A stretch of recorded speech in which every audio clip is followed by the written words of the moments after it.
thank you, Steve, actually, for bringing that up, because that actually gets into our main topic for today, which is Mr. Doug Ducey.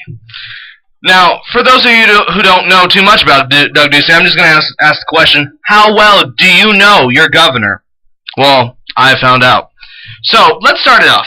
So, does anybody remember when Doug Ducey started out, how he went to the Koch brothers? Huh? Does anybody remember that?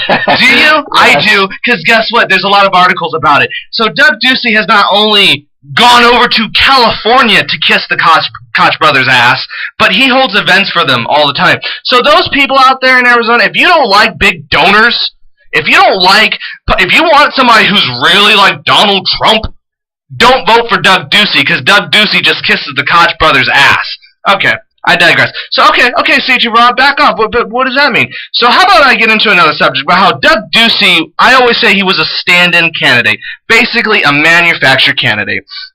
And now I actually have a lot of legitimacy to back this up, and this is what I was talking about. So there was a report in AZ Central that talks about lobbyist aid campaigns of Doug Ducey and Fred Duval. The money began pouring last year during a crucial early months of the campaign, with lobbyists providing at least $80,000 in seed money for Duval's campaign and $70,000 for Ducey's. Now, if some of you are sitting there saying, "Who's Fred Duval, CT Rob?" Fred Duval was Doug Ducey's opponent when he was running. But if you don't understand the article in which I'm bringing you, it basically says that both of them were stand-in candidates. Both of them were being paid by the donors to run, the same donor to run. So Doug Ducey is nothing more than a manufactured Republican, a straw. But hold on, let me get into the funny stuff here. So here's where it gets really funny. He later then, and this is recently, he actually just recently passed a law that says he said that there's not going to be any more lobbying in Arizona. It says in a statement, Ducey's office said identified approximately $1 million in public funds spent on professional lobbyists since the fiscal year of 2015, but suggests the real total may be higher, as inconsistent reporting practices and lack of accountability may shield additional dollars of public spending on lobbyists. Arizona now joins other states that prohibit government entities from hiring lobbyists, according to the National Conference of State Legislation, and this is from February 2015.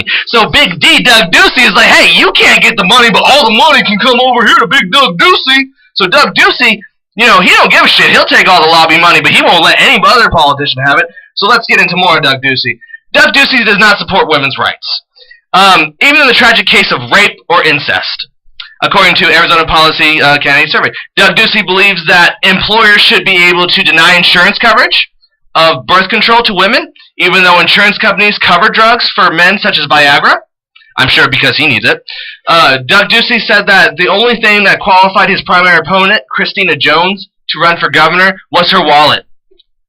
Doug Ducey, another thing, Doug Ducey probably accepts support the right-wing Concerned Women of America group that is against equal pay for work, including opposing the Paycheck Fairness Act.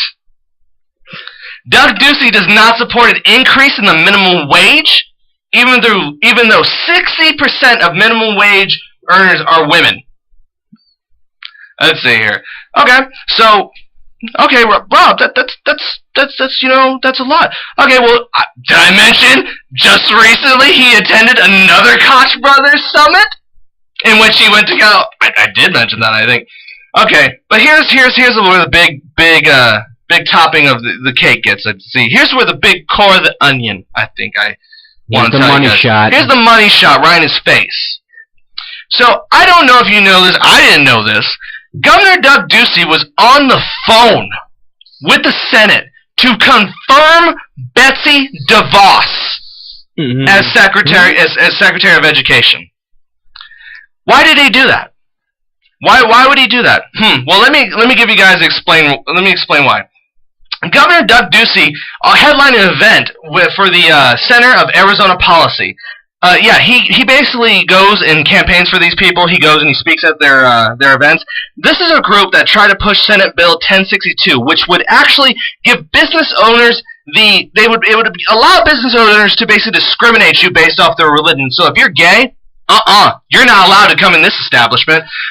Including, in addition to SB 1062, they have a whole litany, about 21 different anti-abortion laws.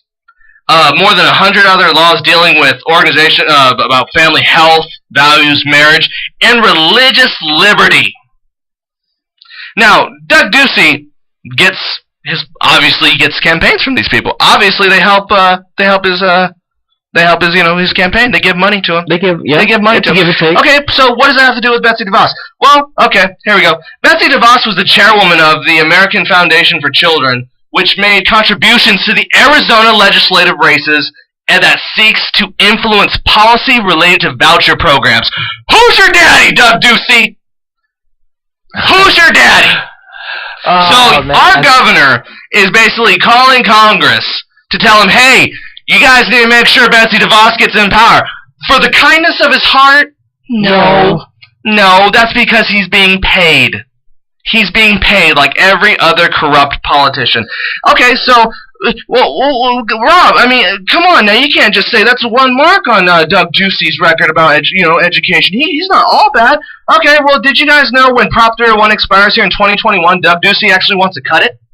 If you guys don't know what that is, that's a tax that currently brings about $600 million a year to education here in Arizona. $600 million a year, and he wants to cut it. He wants to cut that tax. Not only that, but when he was a state treasurer in 2012, he successfully fought a ballot measure that that was going to basically be for 1 cent per the dollar. Basically, 80% of that would go to education. So a tax for the better of education he fought against.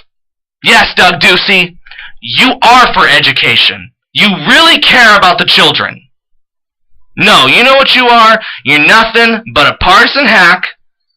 And that is why we are supporting Noah Dyer, because Noah Dyer is not a corporate. He doesn't suck the big corporate donors' dicks. Okay? Okay? Okay? That's not how it works. Okay? Okay.